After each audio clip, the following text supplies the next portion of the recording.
Dear Trevor Rayne from the Revolutionary Communist Group, thanks for joining us today. Hello. Hi.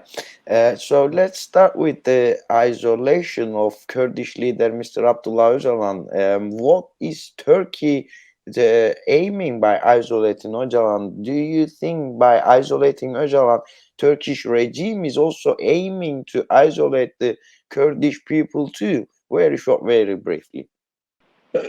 I mean, the capture and imprisonment, and now the brutal isolation and treatment of Öcalan is intended and was intended from the outset to break the will of the Kurdish people to resist.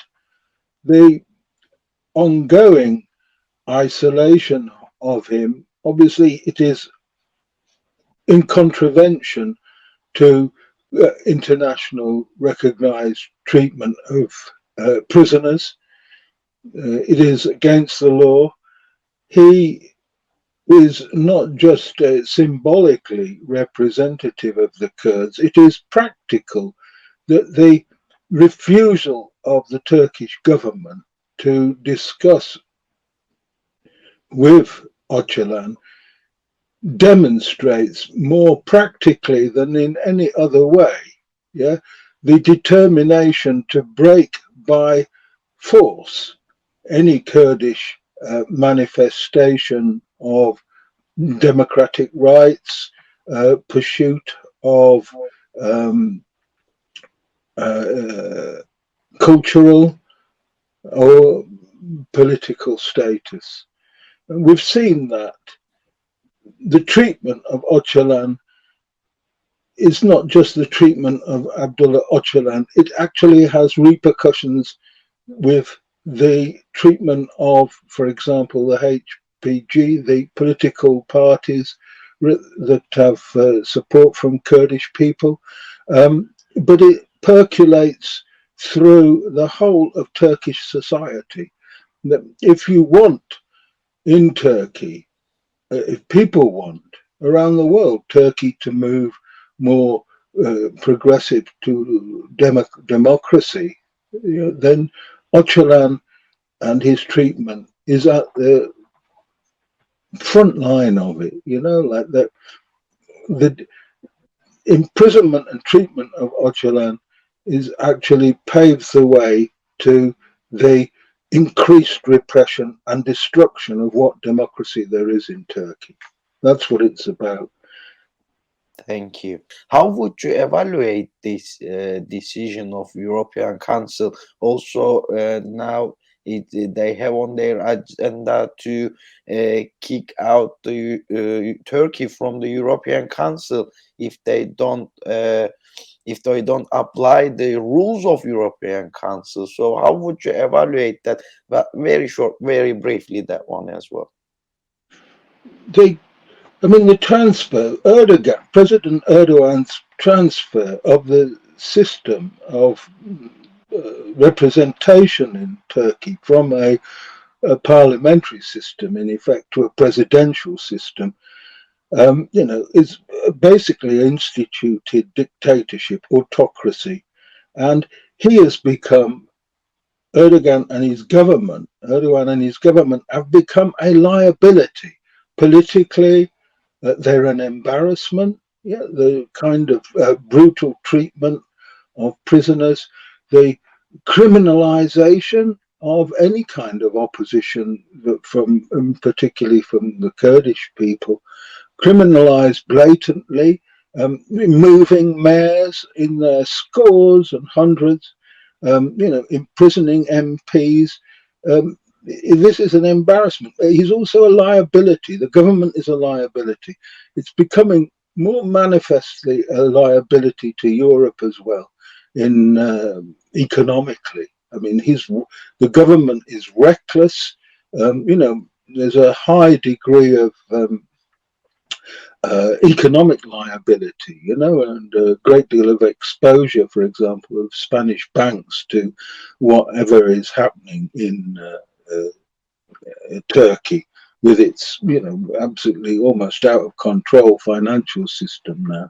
So he has to be reined in to some extent, and if they can't rein him in, he will be shunned, as a pariah. And I think, that to some extent Europe is beginning to wake up to the fact that he's become, his excesses have become pretty much intolerable.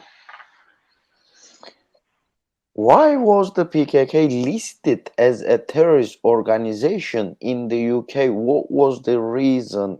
Very short answer. The PKK represented Kurdish aspirations for democracy and rights. And those aspirations and those rights, if they are achieved, will change the status quo in the Middle East. And the status quo in the Middle East was established basically with the Treaty of Lausanne in 1923. And it has served, if you like, Britain and France at that point, and more generally now the US and other outside powers. And the PKK was criminalized basically as part of an attempt to reinforce the post-First World War status quo domination of the entire Middle East, not just the Kurdish people, although the Kurdish people, along with the Palestinians, were on the front line, basic victims of that post-First World War partition of the Middle East. What should be done actually from now on to delist the PKK now? What is the process? What is your advice for that? We must reach out to everybody with any ounce of a gram of democracy in them, and explain, what is the justification of the Kurdish struggle and why the PKK is essential to prevent the Kurds being eliminated, basically, as a people. And we'll seek to educate as best we can what is going on in Turkey, and the kind of brutality that's being meted out delivered to people in the region by such as the Turkish state. The Kurdish people's struggle for democracy threatens what is seen as threatening the established status quo in all of those four states, which were founded upon the denial of the Kurds' rights.